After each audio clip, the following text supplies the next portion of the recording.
All right, so we're sitting down. It's episode 7, FDT. We are back. Did you guys listen to episode 6? If you didn't, I implore you, go listen to episode 6, give a subscribe, then listen to all the other ones. Which one has been your favorite so far? Leave us a comment. Shelly's working really hard on organizing all these. I know I'm just sitting over here on the side pushing buttons most of the time, but Shelly's doing all the real work as far as I'm concerned. So for Shelly's sake, for the Fort Dodge Fine Arts Association's sake, give us a subscribe somewhere. Let us know if you're listening. What's been your favorite episode? Just kind of give us a little shout out somewhere. And we are here. It's episode 7. Shelly, who do we have with us today? I am super excited about this. We have members from one of our longest members of the Fort Dodge Fine Arts here with us today to represent the Fort Dodge Area Symphony. So today we'll be talking all things symphony. Nice. Fort Dodge area. And so I'm going to let you guys go ahead. We'll just go down the line and introduce yourselves and tell us your role in the symphony. Let's do one thing right before we introduce everybody. Where are we at, actually? I never said anything. Where are we at? I'm glad you asked. We are at the new location for Riemann Music. Woo woo. Yeah, Awesome. So if you haven't been out here, where are we? This is the east end of town. East end of town, next to the bowling alley. Yep. That was the easiest way I found it. Somebody said, go by the bowling alley. It's over there. Yep. Yep. Everybody knows where the bowling alley is. Although I do miss it downtown. Yeah. I do too. Yeah. Parts of it. Parts of it, yeah. There's different things here and there. It's different. It's a whole different. Yeah, parking's better. That's true. Oh, true. Yeah. big Oh, for thing. sure. Okay, so who are you? Paul Hochmuth. I play bass trombone in the symphony and manage it. That's about it, isn't it? Yeah. Is that it? That's all. Good But job. yeah, nope. I've been in it. Let's see, 22 years. Oh, wow. 23. No, longer than that. Yeah, I started in 2000. So yeah, it's 20 to be my 25th year. Wow. Yeah. It's a long time to do anything. Yeah, it is. Honestly. Longer than I'm used to. Yeah. And that's a third of the life of the symphony. Yeah. Because you're celebrating your 75th season Yep. right now, Mhm. I believe. 75th this year. Cool. So that's pretty awesome, too. I'm Bill Secor, and I play the cello in the symphony. Sweet. And I try to keep my mouth shut because I'm always within reaching range of the conductor with his sharp baton. So. I feel like you have experience with that there, Bill. No, I haven't been hit yet. Okay. Maybe not with this one. Yeah, maybe not with this one. And last but not least, And I'm Josh Barlage. I'm the music director and conductor of the Fort Dodge Area Symphony, and I've been in that role since 2013. So man, I didn't realize it'd been that long. it has, yeah. That's so great. this is 11 years, but thanks to the pandemic, it's my 10th season with them. We had to sit out for a year. So when he came, we were in Old North Junior High, and that's where he came up and conducted with the group. And then when he was chosen, next year was in the new junior high auditorium. Right. Okay. Yeah, I think we were one of the first Yeah. community ensembles that were in the new middle school auditorium. Yeah, and that's not so new anymore now when you No. think about it. Yeah. And that seems to be a really good partnership for you guys too, Oh, especially when it absolutely. comes to like percussion equipment and Well, things like that, right? Yeah, and this, whether it's the custodians or the people in the office, are just they're fantastic to work with. Awesome. Anything they need, they give me names, as far as scheduling, help with that. I come in there. The custodians are great, helping stuff. I tell them, you don't have to. It's like, oh, no, yeah. We we'll wanna help. And everything like that. No, it's a great partnership with You them. always have to be nice to the custodians. Absolutely. Always. The secretaries and the custodians. Yep. Okay, so let's, before we get into the symphony specifically, let's talk about each of your backgrounds in music and what got you here. Yeah. Well, I graduated from Mason City and moved up there when I was in 5th grade from Milwaukee. And both my parents, my mom played tenor sax, my dad played baritone. And so, of course, we were all going to have to be in band and everything like that. You've But got to Mason be. City, and it's similar to Fort Dodge, besides just like school colors and having Taco Ticos in each town. Yeah. But, there's a big musical presence up there, with Meredith Wilson being from there. And, they used to have a music hall downtown. Fortunately, tore it down in 1980, but it was only like it was just dedicated music halls, only one or two. I think the other one was in Philadelphia or something like that. So, I took summer lessons there, but had some great music teachers throughout. And then high school, and then I think it was my junior year, I decided, I really I'm going to go into it and everything like that. Finally decided, so I went down to University of Northern Iowa, graduated there, music. And Music performance or started music teaching. ed? I decided I Okay, didn't want to yeah. teach, but I was far enough along. I got to finish the degree. But I did that. Moved up to the Twin Cities where my parents and family had moved. Tried to find something to do up there, and that's when my dad mentioned Red Wing Technical College had a band instrument repair. So I was always good at taking stuff apart, not necessarily getting it back together real quick. But it was a great program, learned a lot, and then I was all set to go to either Schmidt Music in Minneapolis, to Kansas City, I was almost going to accept that, or out to Denver. And all of a sudden I got a call from Paul Riemann down in Des Moines that Fort Dodge has a spot. They want to get a new technician in there, be able to set up the shop any way I wanted, because there was nothing. And I thought, okay, I really liked Iowa, and I do. I lived in Twin Cities. My grandparents from there, so I've been up there plenty of times. But yeah, to move back and coming around here, whether it's being, with the whole arts program, Carl King, to the groups that play around here, and the other performances, stuff, in the symphony. Oh, there's not a lack of things to do. No, here. there really is. Yeah. So no, I was offered. They wanted me to kind of move up to Mesa City. I thought, no, I can't give up some of the stuff that's around here. And it's been great ever since. And one of the things that you do that I didn't realize within Reman's, or I don't know how you specifically, go to the All-State Festival every year, I've been doing that. and do the instrument repair that And weekend. Yeah. Which And that's really a privilege for me. I've done it 5 years to get the call, and like this last year, it's always something. A lot of times it's stuff that should be taken care of, as far as, why didn't you bring your horn in like a month or two ago? Emergencies. But like this year, I had the principal oboe bringing her. She was having trouble with one of the keys. And when I look at something, with all the keys moving, I'm starting from bottom, going up the top. It's like, what is it? Get all these adjustments. And she's just over there nervous. Like, what are you doing? It's like, well, I got to check this stuff out to be able to find Hurry it. up! And then who brings it up? The second chair brings up the English horn. I'm like, oh boy, here we go. Yeah. And it all worked out. And that's always great. I mean, it's just a great environment to hear those kids play. Yeah. 200. they're the top of the 200 top some, yeah. in their area. So yeah, it's nice being able to be asked for that. Yeah. Yeah, Cool. enjoy it. All right, Bill, you're up. Oh, okay. Yeah. Okay, so I came from a family that has a lot of interest in the string instrument side of things. My mother played the viola in the symphony from not necessarily the beginning of the symphony, but up until 1980. And my sister also played the violin for a number of years with the symphony. And then since then, she's living in Iowa City now. And then my oldest sister, Janet, she's playing with the symphony too. She was not trained as a child musically because I don't know if the parents just didn't have money or what the deal was. But, and I have one more sister. They both tried to learn the piano early on, but it was kind of so-so. Anyway, from my background, I took lessons from Marge Dannebring, who was one of our longtime members. That was my first start at that. And I should back up one little bit. My mother had a family quartet, or trio, and they did have a quartet, but so there were 4 girls in the family and 1 brother. And the oldest one played the cello, and my mom played the viola, and the next one played the violin. And the brother, he was forced to play the string bass. He didn't like that whatsoever. He was more interested in the dairy farming side of things, I guess. Okay. And then the youngest daughter, then she picked up the string bass.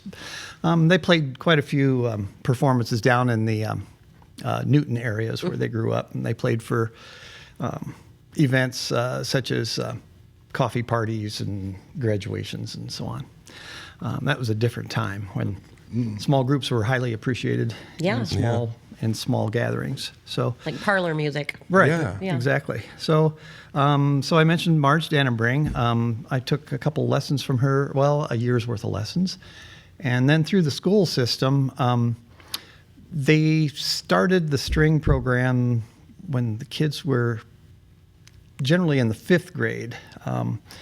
And my first teacher was Edith Ingalls, who was a violist. And she was great. She sat next to my mom and kind of kept my mom and keep the paces going with her in symphony.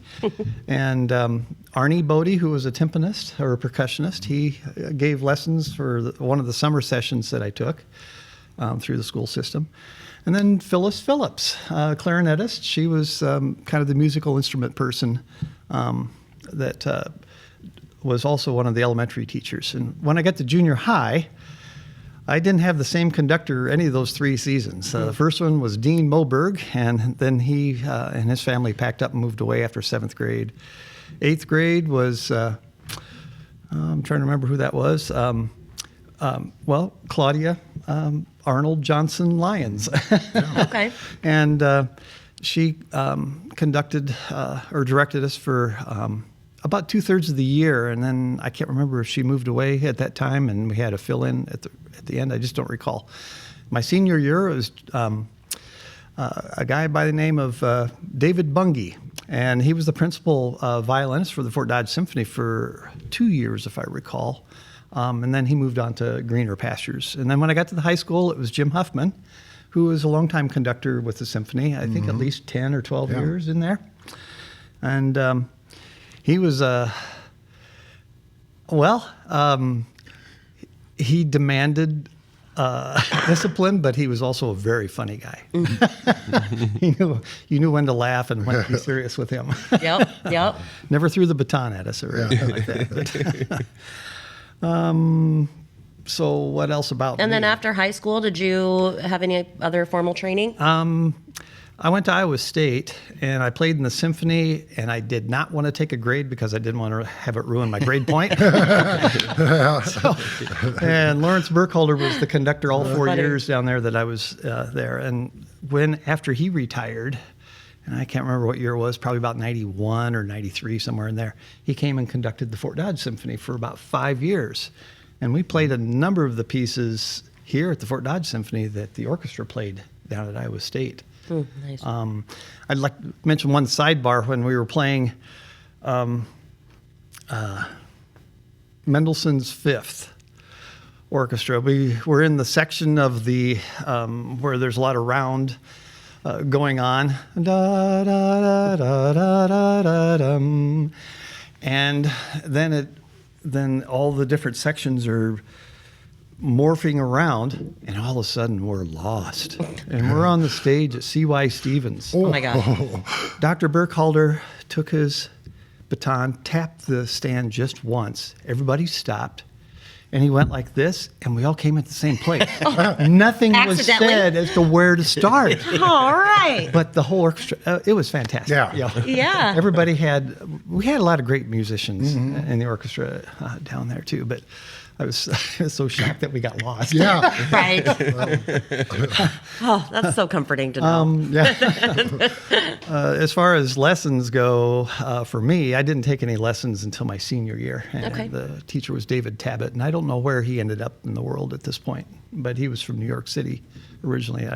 Probably the Midwest wasn't the greatest thing for him. And since then, they've had some great cello teachers down there. George Work, and I can't remember who the new person is now. How long have you been in the symphony? What did the program say? Yeah. It kind of Putting shocked you on me. the spot. Oh, I think 47 or what? I think it was in the 50s. Yeah. In the 50s now? Yeah. Something like that. Wow. So I started when I was a junior in high school, which would have been in 1973. And there were a couple years that I took some time out because our daughter Amanda was she was studying music up at St. Olaf College in Minnesota, and so many of their concerts were on the same week as the symphony. I'm not going to miss that because they were fantastic, and it's a once in a lifetime. And gig. it's your daughter. Yeah, it's our daughter. Right. So, but they were so good Yeah. up Yeah. there, and so she received. Well, 2 of my 3 kids started with Claudia Johnson in the Suzuki method here in Fort Dodge, and along with your cousins. Oh, nice, nice. And Claudia was a really good teacher. The kids really did well, even a large group, and she organized wonderful concerts. And Tammy and I even played along with some of the Christmas times performances that we had in the Crossroads Mall. Oh, yeah. Along with the kids, because she didn't have but maybe just one cellist at the time, but they were all violins. But our oldest, Robert, he took lessons from her up until 8th grade. And Amanda took lessons from her up until about 3rd grade. And then there was one year in there we had some lessons with Tom Shadnicks and also with I'm trying to remember our violist name that moved to Nebraska. Laura? No, Jeanette. Jeanette, yeah. Jeanette Lawrence. Yeah, Jeanette Lawrence. Close. And she moved to Nebraska. But anyway, then I found a teacher in Des Moines, and for 10 years I carted the kids back and forth to a teacher who played in the Des Moines Symphony. Her name was Cheryl Kutcher, and she was a taskmaster, and the kids really excelled. I was very Well, they better be if you're driving all the way to Des Moines for these lessons. But I did that for 10 years, and luckily, all of our children are quite musical. Amanda, Yes, they are.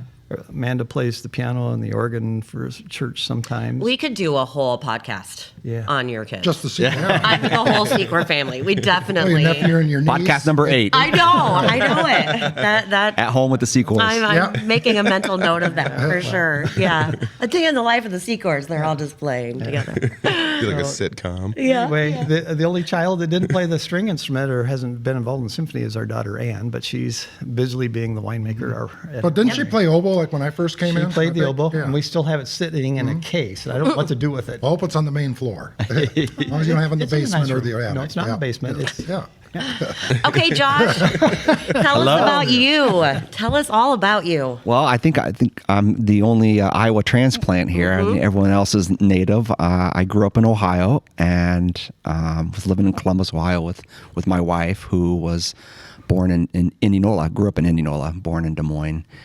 She said one day that she wanted to move back to the Midwest. Now, in Ohio, you say, well, we do live in the Midwest. We are in the Midwest, yeah. And she said, not exactly. And I had gone to music school and I had positions with the Columbus Symphony Youth Orchestra and Opera Columbus. So I was doing conducting there.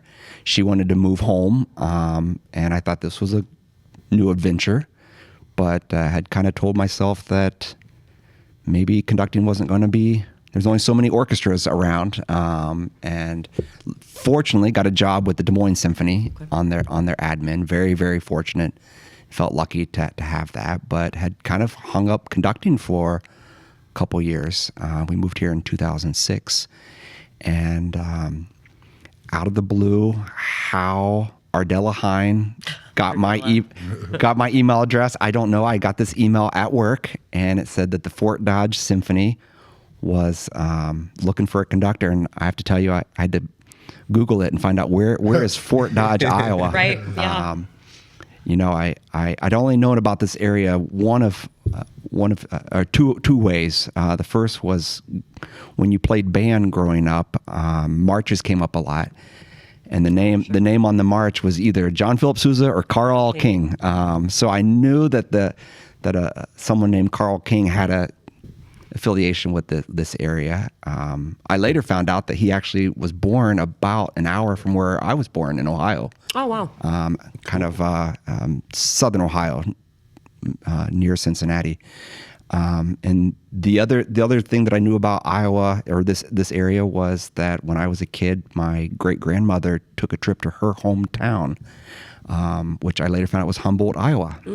So I do have a connection to the area, both musically and through my family. But when I got that email, I thought, this is it. I mean, how often does an opportunity come up? So I sent all of my materials, and Ardella said, fine, it's Tuesday, such and such day. Sent me about 3 or 4 pieces. Choose one of these, and you'll conduct the orchestra, and then they get a chance to ask you questions. Okay. And I thought, okay, all right. And it was at Phillips. It wasn't in the auditorium. I think it was in the old band room? choir room or band room. I remember there was kind of tiered seating. Yep. I would imagine a lot of the players that are in the symphony now were there. I don't think I remember any particular person. Sorry, Paul and Bill. If you were You're just part of the getting through it auditions. in the moment. Yeah. But I conducted the piece, and then they kind of drilled me a little bit and asked me about me and asked me my attitudes towards things. And in a very, very democratic process, the orchestra voted. There were 2 conductors that were invited up. 2 total or 2 include? 3 total.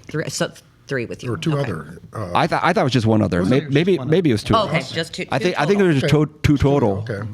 So afterwards, I just went home and had no idea. And as Cinderella stories go, I got an email on my birthday, and it was Ardella. And for those that know Ardella, she was very matter of fact. Yes. She said, I still have the email. It says, "Congratulations, you're our new conductor.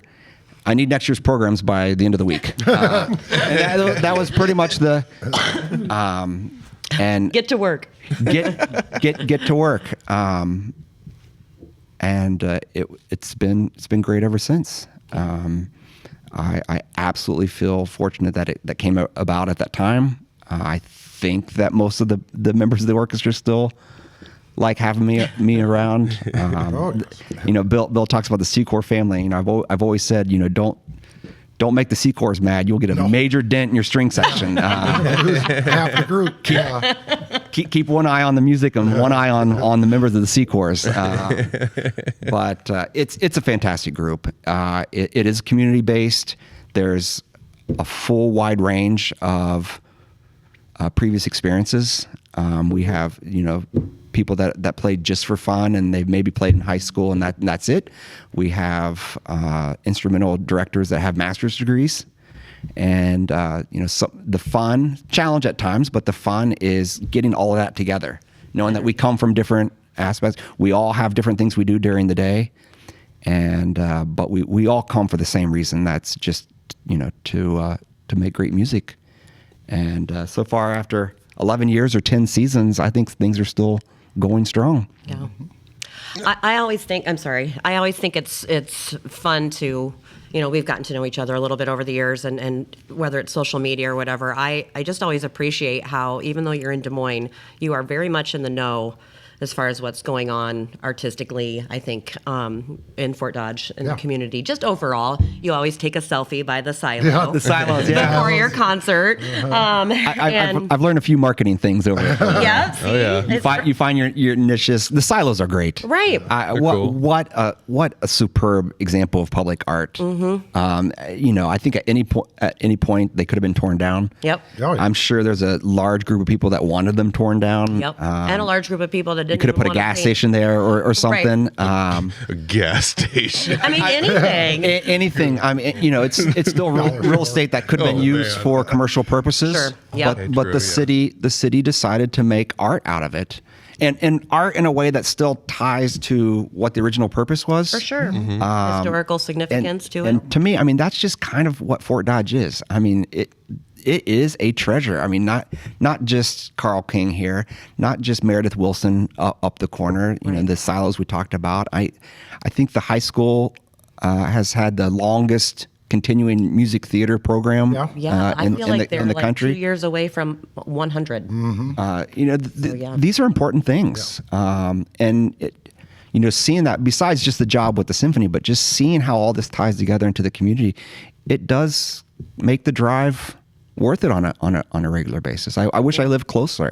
I'd love to see more things. And the Blandon, I mean, there's not too many cities our size that have a dedicated art museum that's been around, for A specifically municipal art.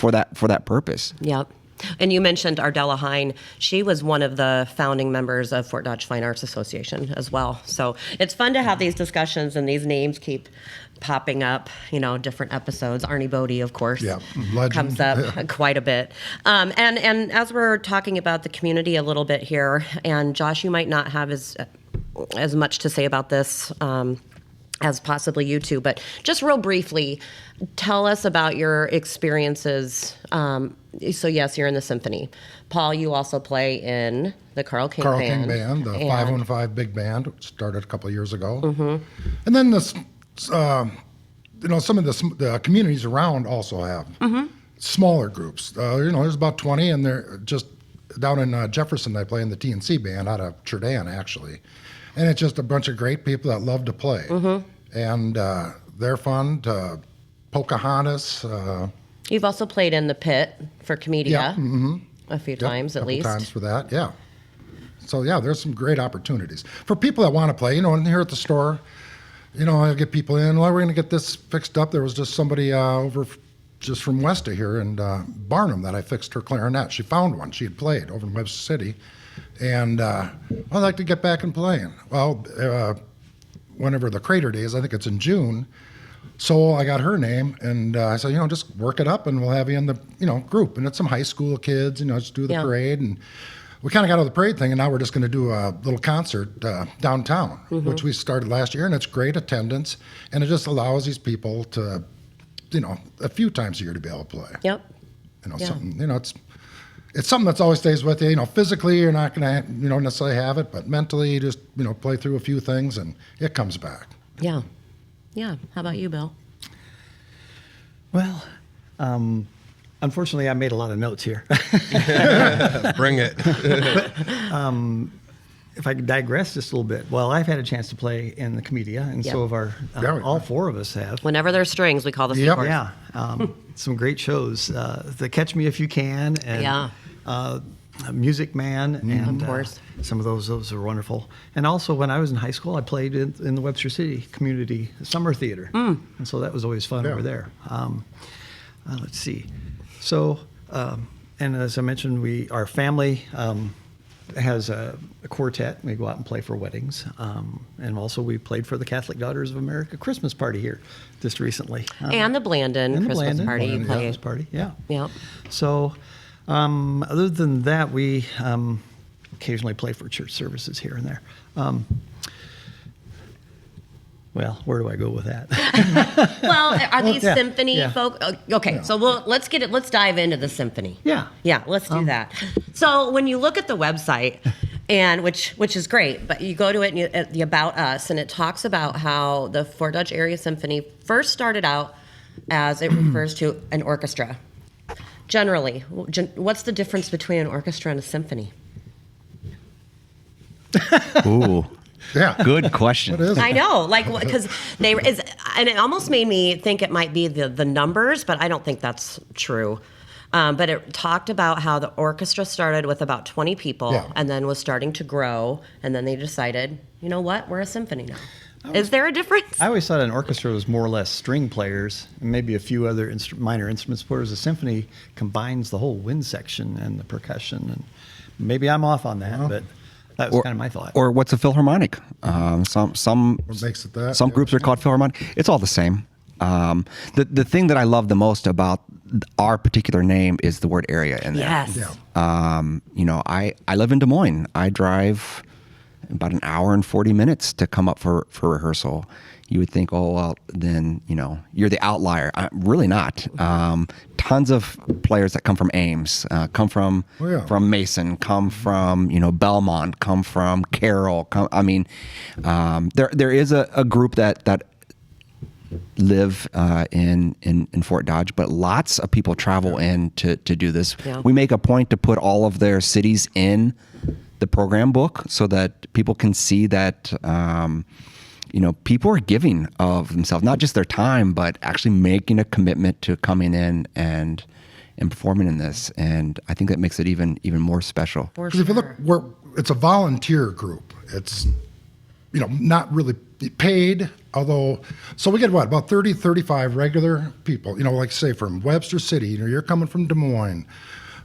We've got a viola player coming over from UNI this year, is showing up for regular rehearsals.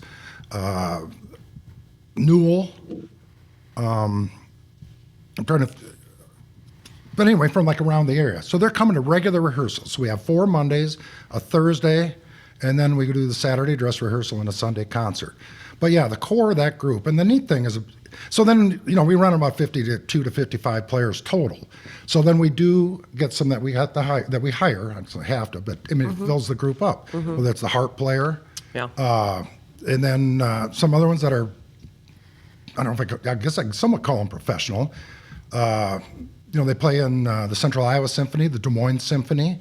We get some college kids that have, the last few years, that have come over from Iowa State, Drake, UNI, and they just have a great time. But, you go to these early rehearsals, of course, like anything, the first one's always a little rough. Then we hit the next ones. But that group, to me, that we have as the volunteers really lays the foundation of knowing the pieces, where the things are.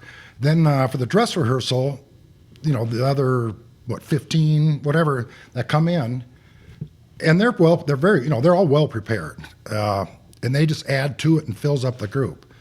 And that's kind of coming together, but boy, you hit that Sunday, and there's just times that I'm just sitting back, like this last concert, whether it was Nicole and the clarinet and the fiddler, to the first violin section over there. Just I saw the bows start smoking. I'm glad they have to do it, not me. Yeah, and then and then the harp player, and there's only so many harp players, but the ones that come up, they just have a great time, and it's just so fortunate. And as busy as some of these other players that we bring in, or even the people that come to the regular rehearsals, it's a lot of time. Whether you got drive time and we're there, and it's late on a Monday, we rehearse 7 to 9:30, and then you got to drive home, and it's just remarkable. And that's what just the people are just so good. It's like a family.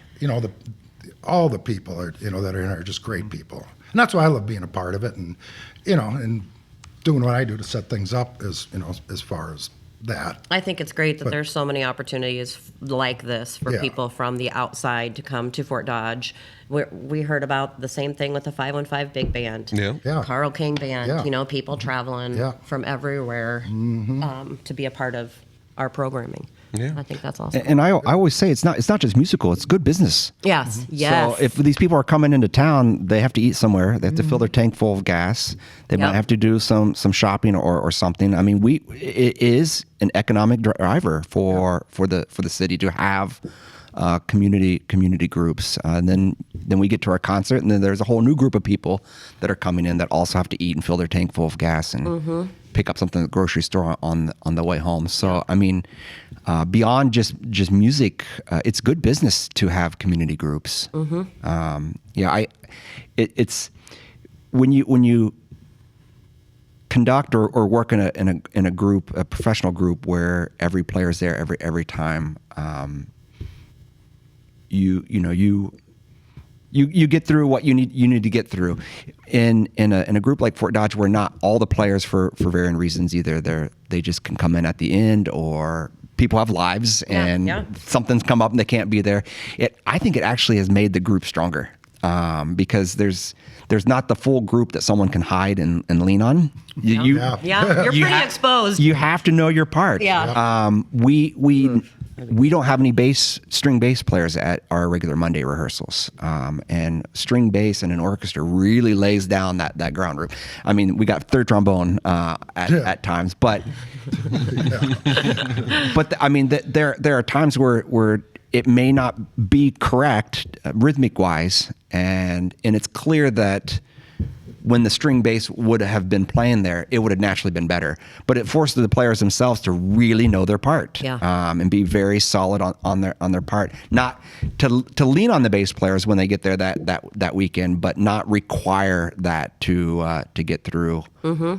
So one of my I don't know, fun accomplishments or great things that I've seen is just how the individual musicians have grown in that particular setting that you may not see in a professional orchestra if everyone's there all the time. Right. I always tell, sometimes Paul will call me in the afternoon and say, well, we got X, Y, and Z people that are not there. And I always say, we'll still make music. Something's still going to happen. As long as the weather cooperating and I can physically get myself, we'll have rehearsal. There's always something to accomplish. Yeah. But Josh is really, as far as like the group and, in the years, how it has gotten better. And a lot of the credit goes to him, and he's prepared, he knows stuff, and just really makes it a lot of fun. Some stuff. Oh, yeah. enough stuff. Yeah. But you make rehearsals really enjoyable, your temperament and humor you bring and everything, and people just really love playing for you. Well, thanks. And, I've been through a couple other ones, and good people, but no, you've really made it very enjoyable. To keep a new energy. Yeah. I think that's something, I mean, this might just be me thinking this on the end of the table. It hasn't chimed in at all this episode yet, but like, what are some of the qualities of a conductor? Like, how do you become a conductor? Like, what is that all about? Did you go to music school and you're like, I want to wave the stick and tell people what to do? Or like, what are the things you have to do? Because I think you just described some of it. You have to make it fun for everybody else that's in the room. Well, usually it's people that have played and really aren't that good of players. They become conductors. They're not going to make it Well, performing. you know the joke that Those that can't do teach. Is that what someone wants to be in an orchestra, but they don't have an instrument, so they hand them 2 sticks and put them in percussion section. They're terrible today at that, so they take one of the sticks away and make them the conductor. That's the joke. That's not true. No, but like, do you like choose all the music, or like how does this all happen, or like what all How do you goes into this? become, and what is a conductor? Yeah, what is all involved? It's difficult because if you want to learn to play an instrument, you go buy the instrument and you find a teacher and you start on that. But the instrument for a conductor is the ensemble, and you don't always have a place to. I mean, certainly you can conduct along to recordings at your house or at school, but you need that ensemble. I tell the orchestra all the time, I'm the only one that has an instrument that doesn't make. The stick doesn't noise. make any noise. When you rap on the stand. Unless I was going to beat somebody with it. But it takes them. It's not easy to learn. Everyone thinks that they can do it. Oh yeah, we're all out there waving our hands like we know what we're doing. Armchair quarterbacking. But it's funny that you mentioned quarterback. But I do consider myself more like a coach. If you watch. Go attend a football game. I mean, the coach isn't out there actually doing the plays. But if the team is successful, then the coach had a lot to do with that. Taught them the plays. Now you're gonna see my limited knowledge of football now that I've gone down that reference. But Well, I mean, I get what you're saying. Like, they're the ones that not only like prepare the people and then show them how to do the thing, but it's like when there's something that comes awry or like there's a small snafu, they're the person that says like, we need to change what we're doing and do it this way instead, because everybody's so well practiced they can adjust on the fly. One of those types of things. You're exactly right. Or the general. I mean, sometimes I jokingly I say, all right, troops, let's go. Let's go into that musical battle. It is a temperament. It is not just physically what you do to communicate with the music, but how you approach things. I also often tell the orchestra, if things aren't going well environment wise, you can find something else to do on a Monday night. Really, really easy. This it has to be, you have to work hard. It has to be enjoyable. I would say, Paul mentioned earlier that the core group isn't necessarily professionals, maybe not in definition, but they certainly show up and act in a professional manner. Yes. And I always think that I approach every rehearsal in a very professional manner. I would not be successful in belittling anyone. I wouldn't be successful in shaming or making fun. I can make fun of myself all the time. And I think it's good for the conductor to have a little humility and show that this isn't a totalitarian situation. I need you to do what I'm asking from you. Whether it's by cajole or maybe a little force. Yeah. Because nobody has to be there. No one. And they could not, but they show up. And, Right. Yeah. I mean, you brought up like you can't just sit there and yell at people all day long, like we need to do this better, come on. But you can't also like be the person who's just giving false praise all day long, because you're not bettering anyone either, which is also like such a tough balance. You got to find that. Yeah, I would say as far as learning to be a conductor, it was watching a lot of rehearsals, watching a lot of conductors, and coming up with my menu. I mean, what worked. And I think a lot more importantly, what didn't work? That is just as important. What things did I see that I would never say that, or if I stumbled and did something like that, just that self-awareness of that's what I didn't like about so and so when they did that, and then I just did that. I will make sure that I never do that again. But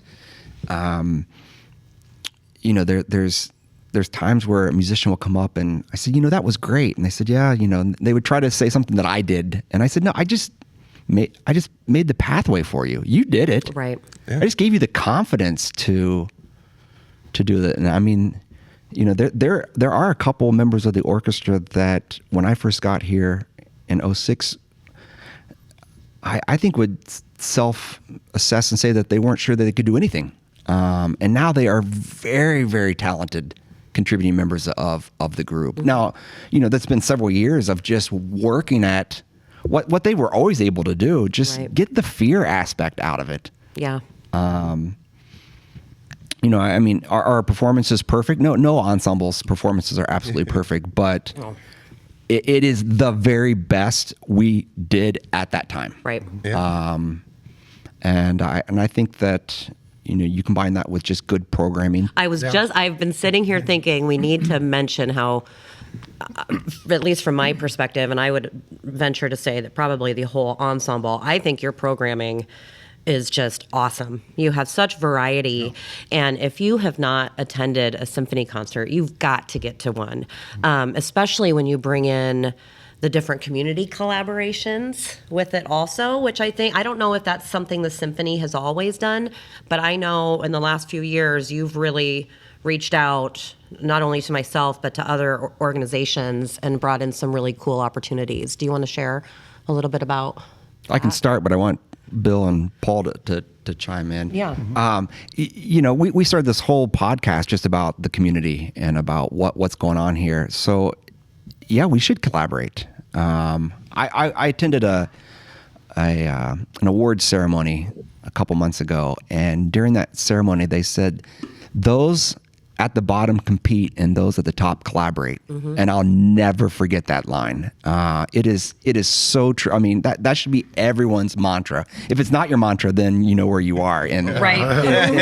Right. But I'll write that down. Yeah. We can watch this back. It's all recorded.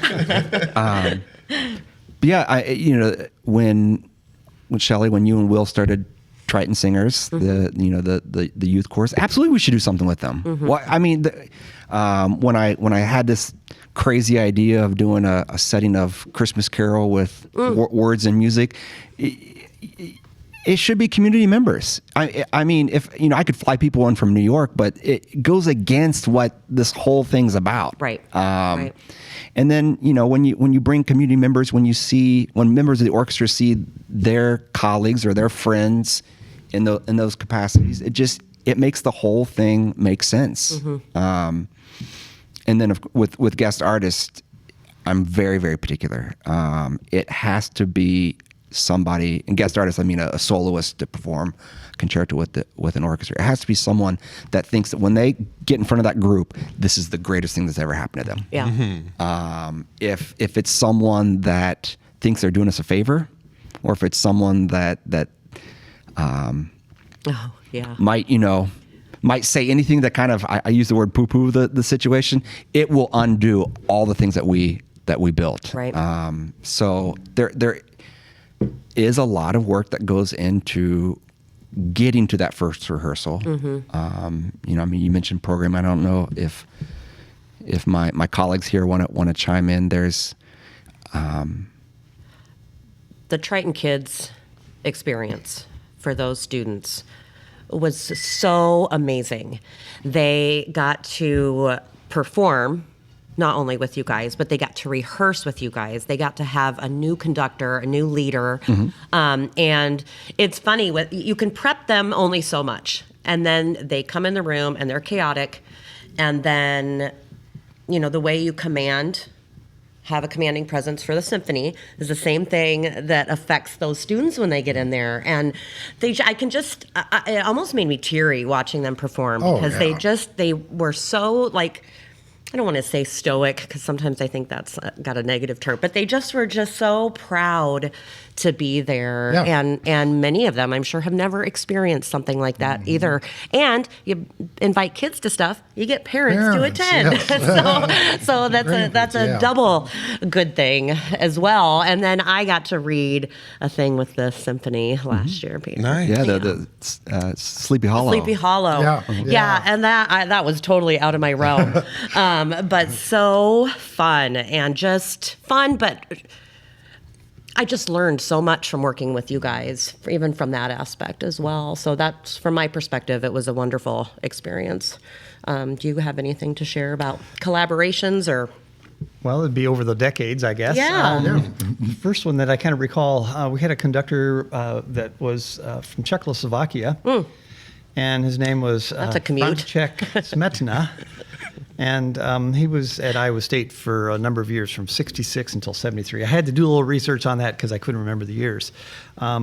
But he played, if I recall, it was the Dvorak B minor symphony, which is one of the most difficult cello concertos with the orchestra. Okay. And I'm pretty sure that that was the piece that he played. But I don't recall who was the guest conductor while he was sitting over on the side being the soloist. But anyway, that was interesting programming, just to have your conductor be a soloist. Right, yeah. So, some of the other things that I recall over the years, Ross Leeper was a band director in the Eagle Grove School system for a number of years, and then when he retired, he became our symphony conductor, and I think it was maybe 6 to 8 years that he collaborated with us. One of the coolest things we ever did was play for the Iowa Public Television's Symphonies of Iowa series. Oh, And they came in, and this performance took place at Phillips Middle School, North Junior High. And they upgraded the electrical system just so they could have the lighting and everything, because it was so underperforming. Yeah. Built in the 1920s or whatever. 21, yeah. We're adding more right now. Yep. Right. So we are. there was a great upgrade there, and what I specifically recall about that concert was that Ross said, "Okay, we're not going to perform something that's like the Beethoven's Fifth or the Ninth or anything like that. We're going to find something that is a good challenging piece that nobody really knows, so they can't criticize us because, oh, you didn't play it the They way don't know. we would have played it." Yeah, yeah, And yeah. I think we probably had about 15 rehearsals before we got that all put together, and they had extended the stage out to the first row, and we had cameramen everywhere, and I'm pretty sure we have a VHS copy of that. somewhere. Cool. So, know that, yeah. But Tammy and I, we both played for that segment. Another one that I recall, and again, these were kind of pulling people from outside of the community, but Dr. Burkhalter from Ames had contacts, if I recall, with a puppet group from Omaha. And we performed Peter and the Wolf. Oh, And we also performed another piece that was even more highlighting for the puppets also. But we performed that in Fort Dodge, and then we took it to Jefferson and played down there too. Okay. Same day. So that was really a fun concert to do because we're trying to play. We know the piece, Yeah. and we're trying to look at the puppets too. of course. Yeah, yeah. So, Don't look too long. yeah, don't look too long. I'm just trying to think of some of the other. There was one other thing I was kind of thinking about. The puppet show thing made me think of Spinal Tap. I don't know if anybody's seen it. They're like opening up for a puppet show at Right. like a county fair or something on one of the shows. I don't know. Up to 11.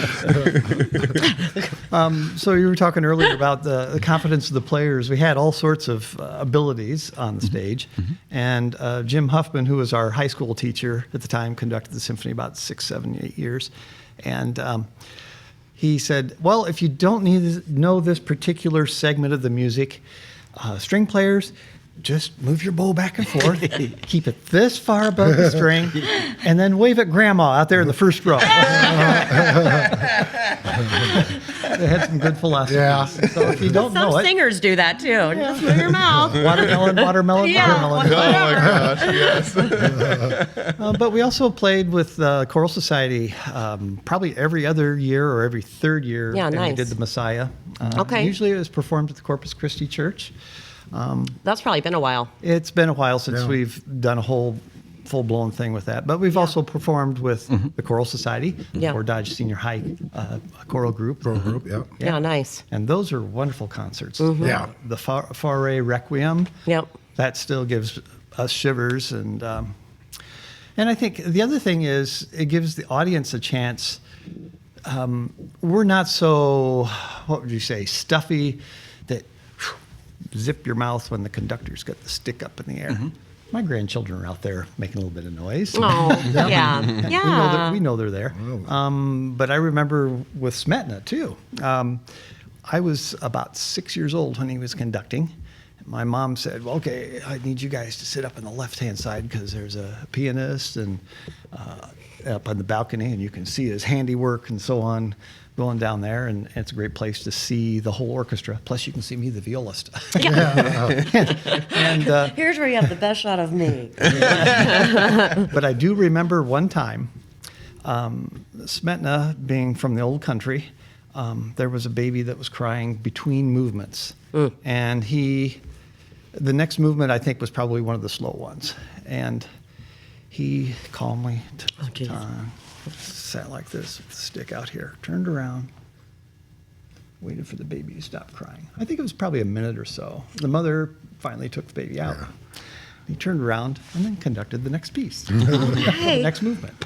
So I don't think we have to be that staunch in Fort Dodge. It should be enjoyable that the audience feels good. They feel engaged. Well, and children don't learn how to behave unless they learn how to behave in those settings. You know, we have parents that are often, I don't bring my littles because I don't know how they'll behave. Yeah, vicariously, that's how I learned to sit in a concert. Yeah, me Same too. here. Me too. You know, it doesn't fit with everybody. Tammy and I went to Paris, and we went to see the small orchestra play Vivaldi's the Four Seasons, and some other works too. And we happened to stand in line, and it was unreserved seating, and it was Saint Chapelle, which is on the island where Notre Dame is, and it's in this old Gothic church. Nighttime, beautiful setting, and then the place wasn't full. But we meet this couple from Ohio, and they were about the same age as us, maybe 5-10 years older. So we happened to get a seat in the front row. I'm sitting here on the aisle, and the orchestra is like from here to the camera. And Tammy's sitting there, and the husband is sitting there from the couple we met. What do you think of that? Well, they really sound good. You know, we're right there where they could just take their bow and whack us. Whack it. Yeah. And it's Tammy's going, shh. Yeah. I always pretend like I can't hear them, and then they just talk louder. Yeah, right. But yeah. But when you're in a setting like that, then it's expected of you. But it doesn't need to be expected of us here in Fort Dodge so much. Right. So Well, and we keep talking about students and education along our track here.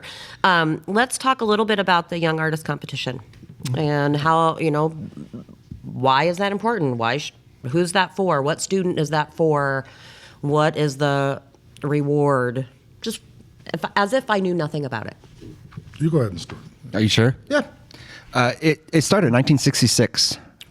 It's one of the longest running concerto competitions in the state. Oh, wow. I believe as of this year, I think we're somewhere around 210 young artists that had performed with the symphony since 66. A lot of orchestras do concerto competitions. I know that there's about 4 or 5 really prominent ones in our state.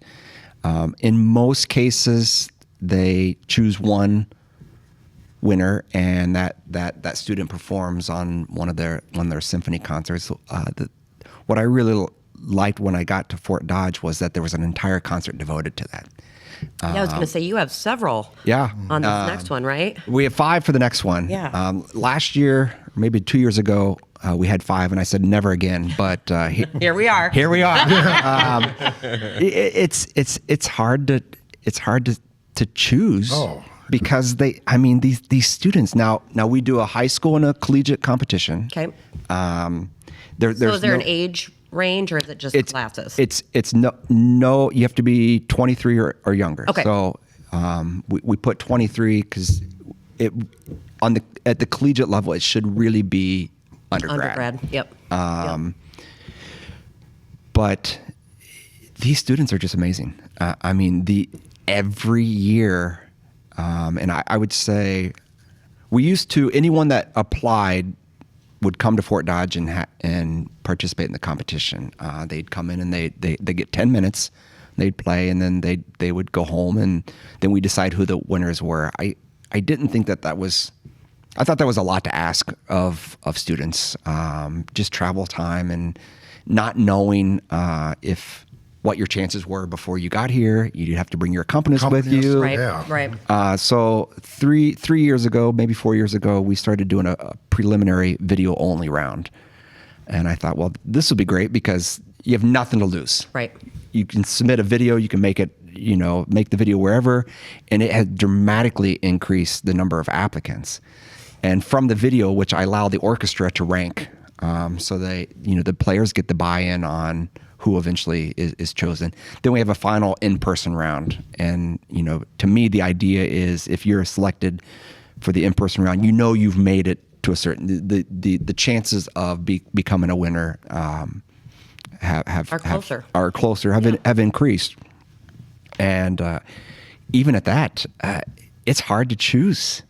And you just, I made a Facebook post, I think yesterday, and I said, why our next concert's in April, and why did we choose 5? Well, 2 reasons. One, we have nothing to lose. Making a young person's, some of their dreams come true for 5 of them versus 1 is just 5 times more fun. Yeah. Right.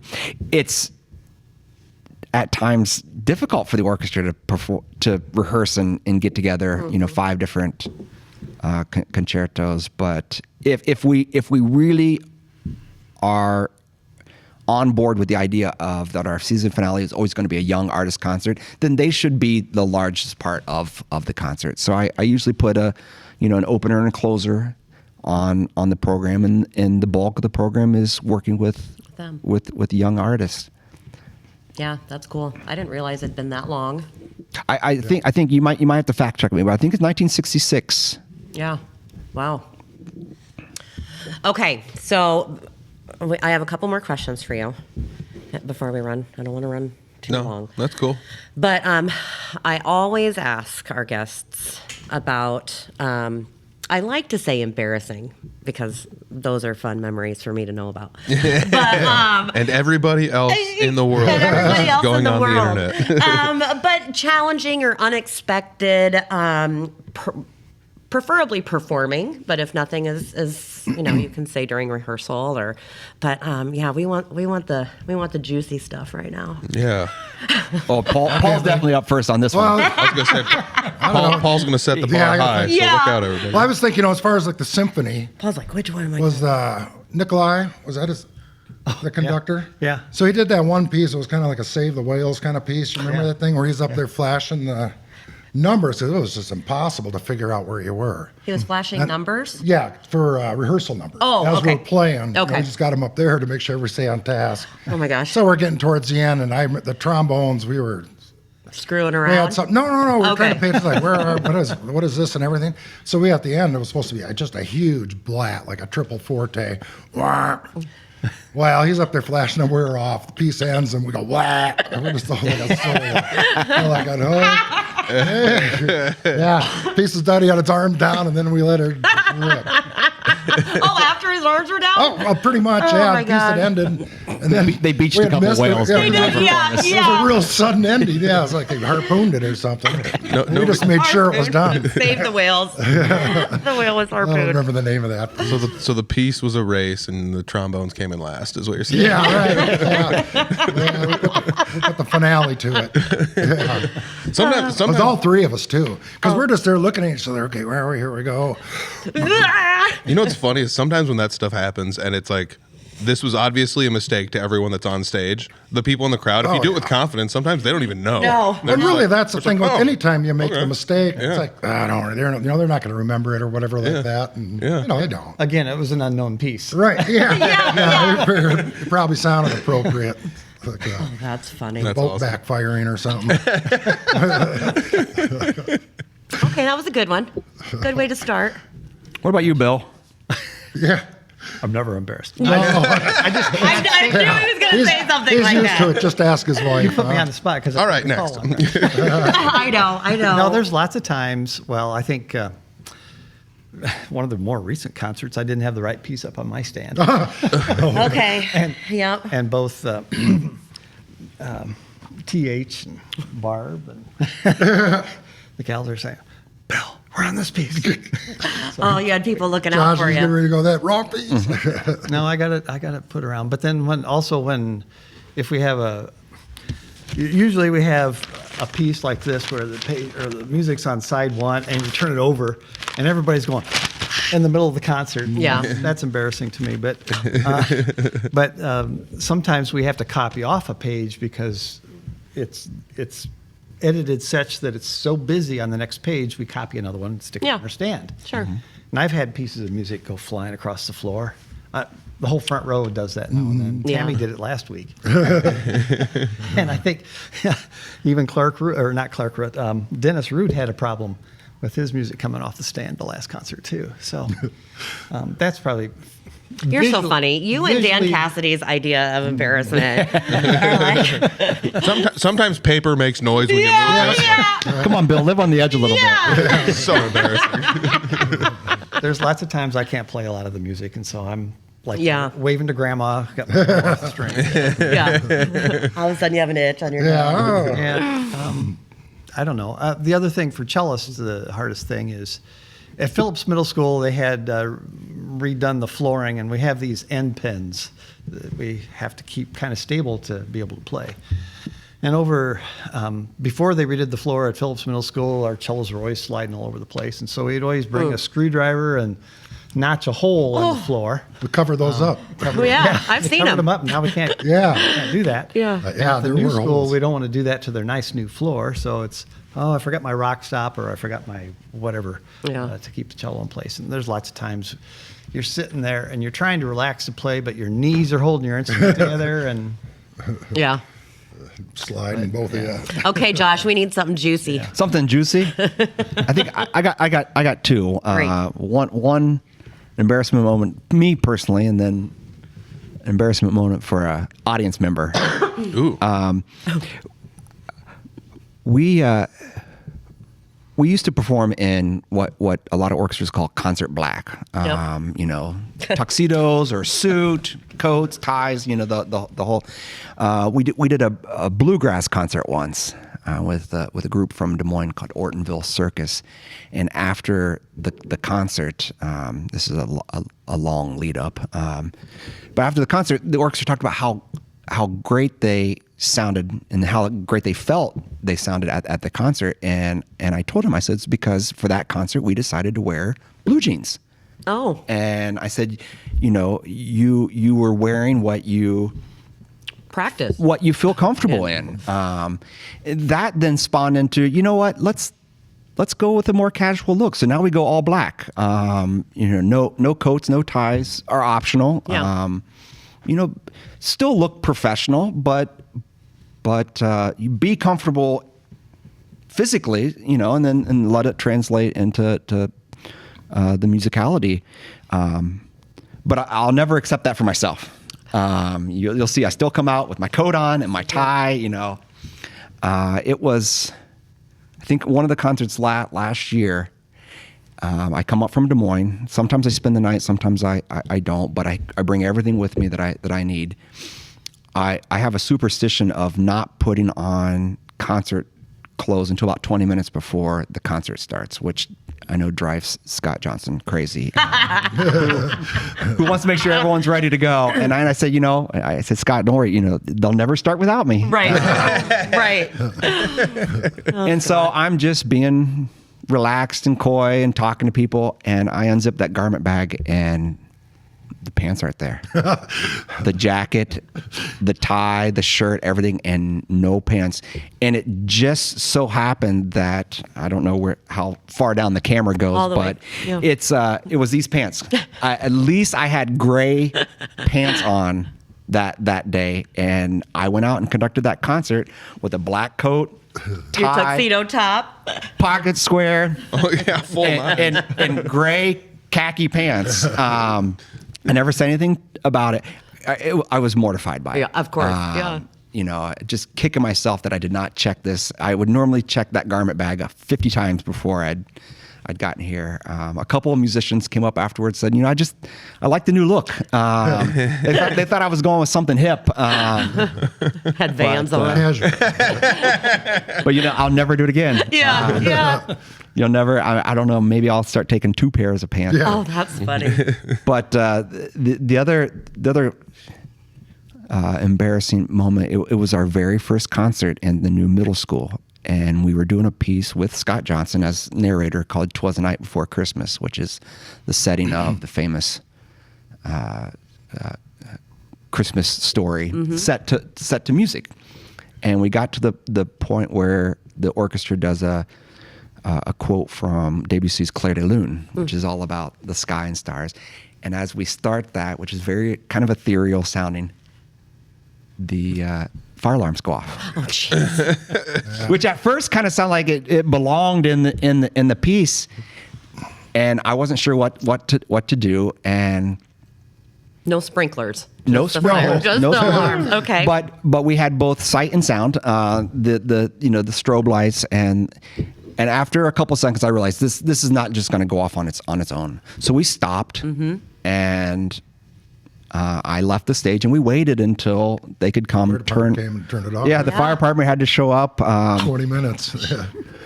But as I was out waiting for the firemen to come rescue us, rescue our concert, there was a mother out in the lobby with a little 5-year-old, and she said, "I'm so sorry." I said, "About what?"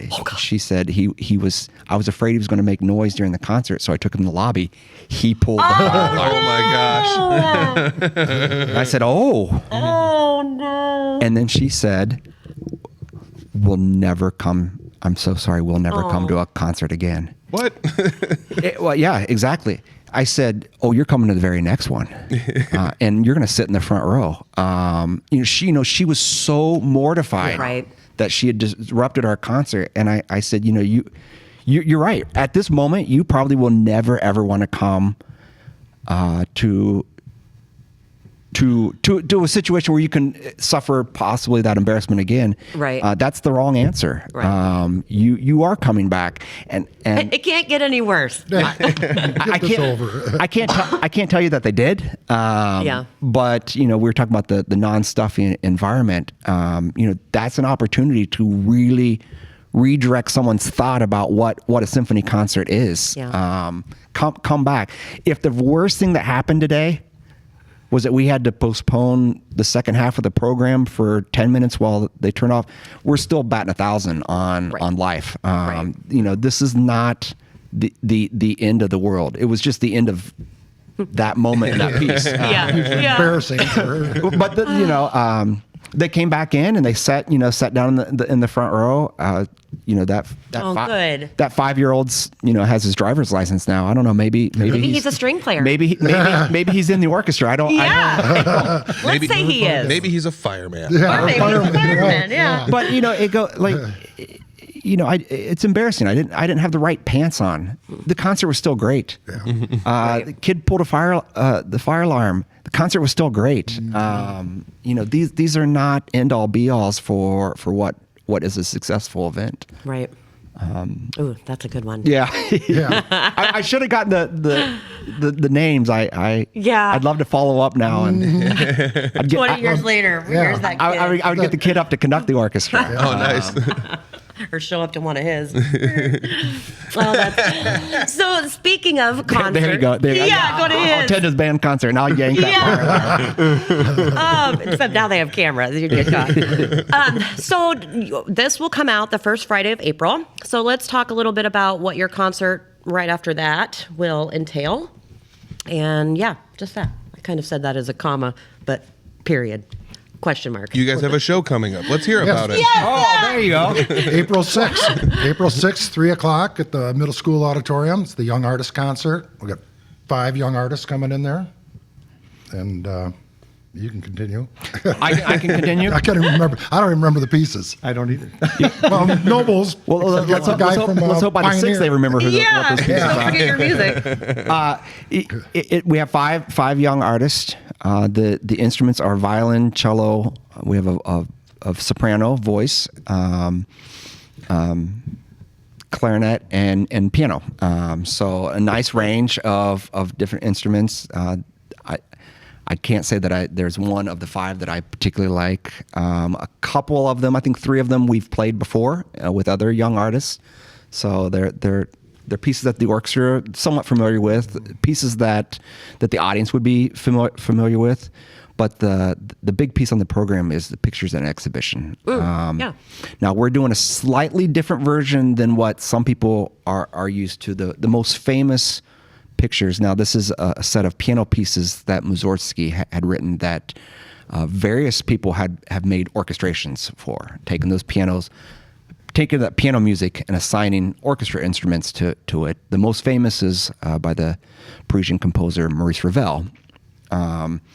We're doing the very first orchestration. It's by a Russian named Tushmalov. And he was the first to orchestrate this. It's shorter than the Ravel. Ravel does all of the movements that Mussorgsky wrote. We've trimmed about 10 minutes off of that. It's about 20 minutes in length, but it's just a tour de force for the orchestra. For those that are familiar with the piece, it ends with the Great Gate of Kiev, which is, I mean, that we were talking about Spinal Tap earlier. That take it up to 11. Yeah. Yes. Except the trombones. Yeah. Except for the trombones. I mean, we go through a series of pieces, and they're based on actual pieces of art. And the idea is that it showcases how you move through an art museum and see one piece and the next piece. Oh, cool. In Ravel's version, he puts little interludes in. Most of those are not included in the version we're doing, but the pieces of art are still there.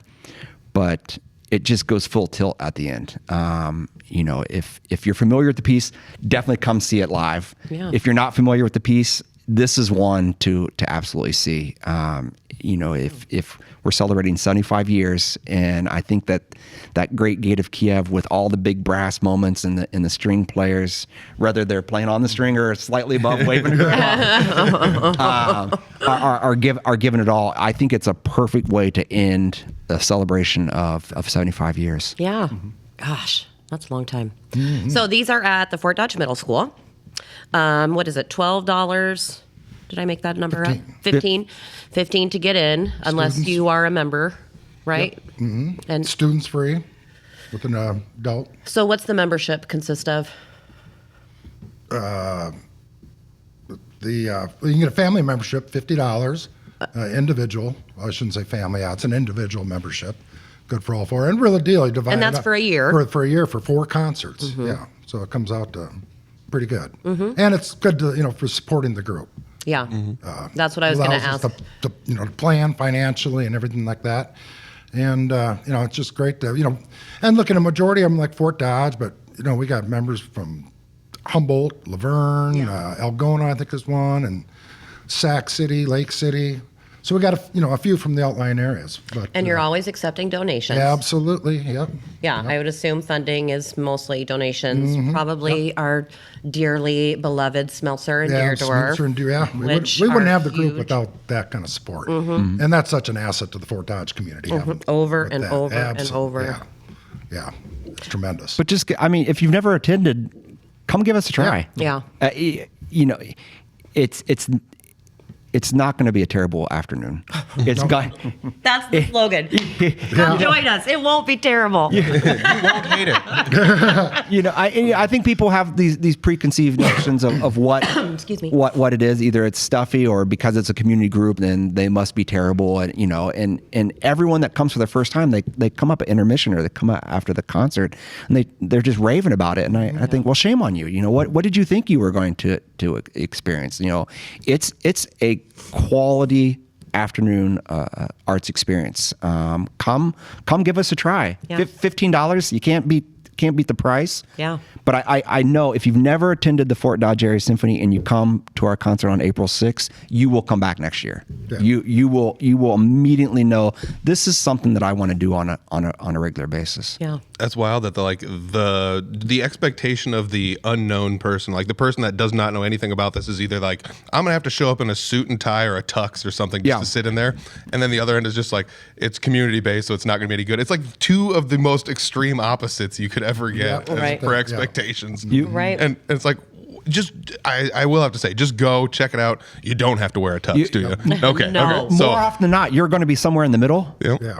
That's who we want. I joked with the audience. I think just about every concert, I say, if you've enjoyed what you've experienced today, bring someone with you. Because if you bring one person, then we double our audience. Exactly. And the joke is, I say that because that's how math works. Right.